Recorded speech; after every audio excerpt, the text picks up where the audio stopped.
Oi, gente, tudo bem? Espero que sim, espero que você tenha curtido aí a prova da UES que acabou de acontecer. E aqui nós, mais uma vez, aqui professor Ademar, fazendo aqui o comentário dessa prova que exigiu dos nossos alunos, exigiu de vocês, queridos alunos e alunas, a interpretação de texto em língua inglesa, tá? Então, como você pode já estar acostumado, você pôde perceber que nós temos aí um texto bastante comprido, né? Um texto bastante longo aí, como já é característica da UES, né? E dessa feita, como você pode ver aí na tela, nós temos um texto que fala sobre Hamlet, né? Aliás, sobre Hamnet. Olha aí o título do texto para gente. Hamnet, Paul Mescal and Jessie Berkeley beguile and captivate in audacious Shakespearean tragedy. Né? Então, ele vai contar aí para gente a história do filme, né? Como é que se deu a criação desse filme, o que ele traz para gente. Em português, o título do filme ficou Hamlet, A Vida Antes de Hamlet, né? Que vai contar aí para gente, né? Essa história do filme que imagina a morte de Hamlet, né? O filho de Hamnet, desculpa, o filho de Shakespeare, e aí como é que também existe essa possível inspiração emocional para a criação da peça, né, da mundialmente famosa peça de Hamlet, com L, tá? Então, basicamente esse texto aí, ele é uma resenha sobre o filme Hamnet, tá? Ele deixa claro que essa relação, né, entre Hamnet com M e Hamlet não é uma certeza histórica, mas uma interpretação criativa e ousada, né, de como foi produzido todo esse material aí, o filme. Assim, ele também elogia esse filme porque vai aprofundar um pouco sobre esse mistério, né, ele emociona o público, apresenta boas atuações e especialmente dos dois protagonistas aí, Jessie Berkeley e Paul Mescal, que inclusive são mencionados aí no início do texto, né? Já dizendo aí para a gente, né, que está lendo logo nesse início aí, ó, que eles beguile and captivate, né? Eles fascinam e cativam, né? A nós, né? A nós, o público, né? Nos fascinam e nos cativam, né? Nessa tragédia audaciosa shakespeariana. Bem legal, né? O texto aí para a gente, tá?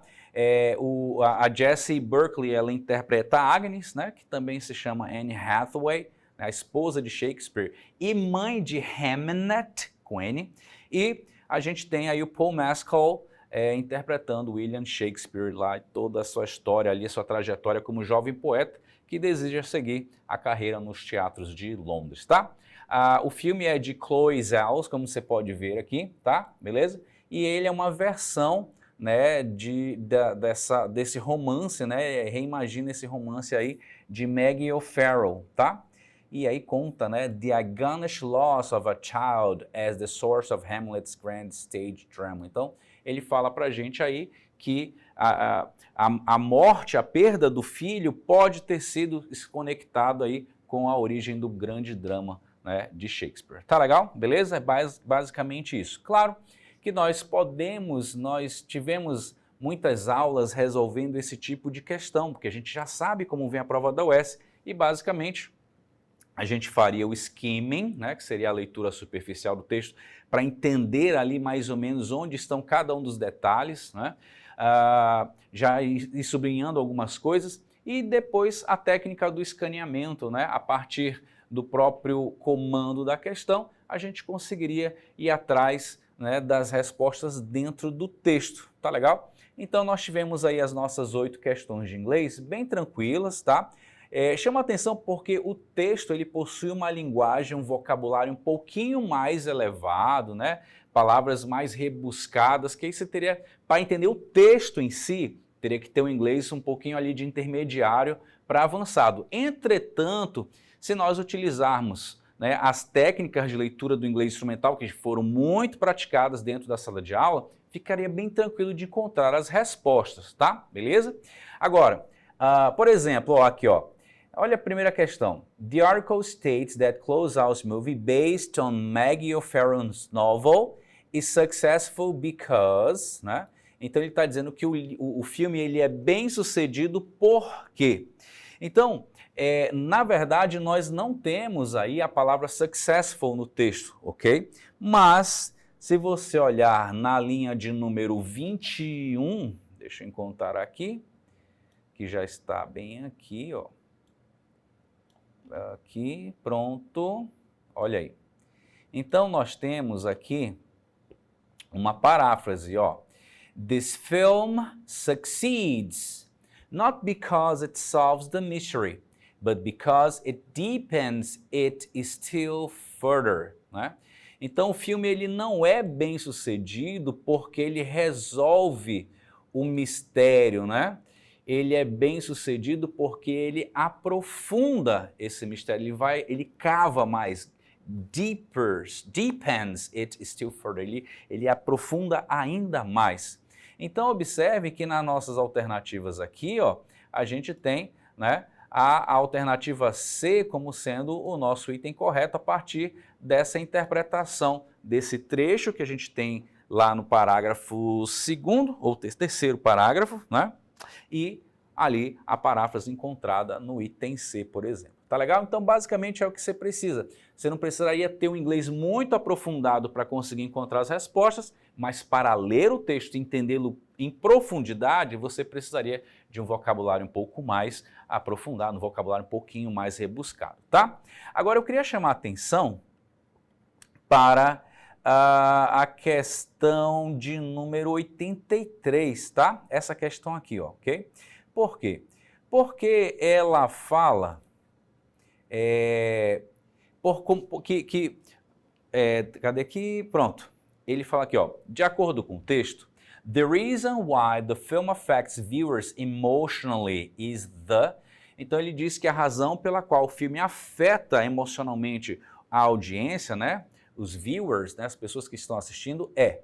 E aí a nossa resposta correta aqui é o item B de bola, tá?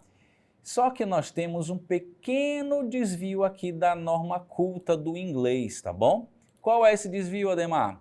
O nosso item correto, aqui o item C, desculpa, o item B, diz Spellbound Performances, tá? E aqui, se a gente fosse traduzir, né, ao pé da letra, né, a gente ficaria algo como se fosse Spellbound Performance. Sou estranho porque é como se as atuações ficassem fascinadas. As Spellbound Performances, o correto seria Spellbinding Performances, é como as performances, as apresentações, as atuações seriam, né? Elas deveriam ser fascinantes. Do jeito que está escrito, é como se elas estivessem fascinadas. Tudo bem, a gente entende o que está querendo dizer, nada que altere ali, né? Aliás, a palavra spellbounding ou spellbound não é utilizada no texto, tá?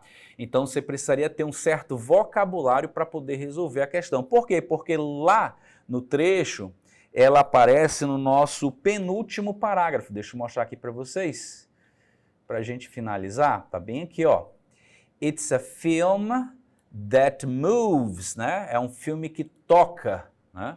Because of the performances which are so absorbing, né? Então é um filme que toca por causa das performances que são tocantes, que são fascinantes. Então a gente teria que entender que absorbing nesse caso aí seria, pode ver que está inclusive com ing, né? Então da mesma forma, a gente teria que entender que absorbing seria um substituto para spellbinding, né? Que no caso apareceu aí na nossa alternativa como spellbound. Tudo bem? Beleza?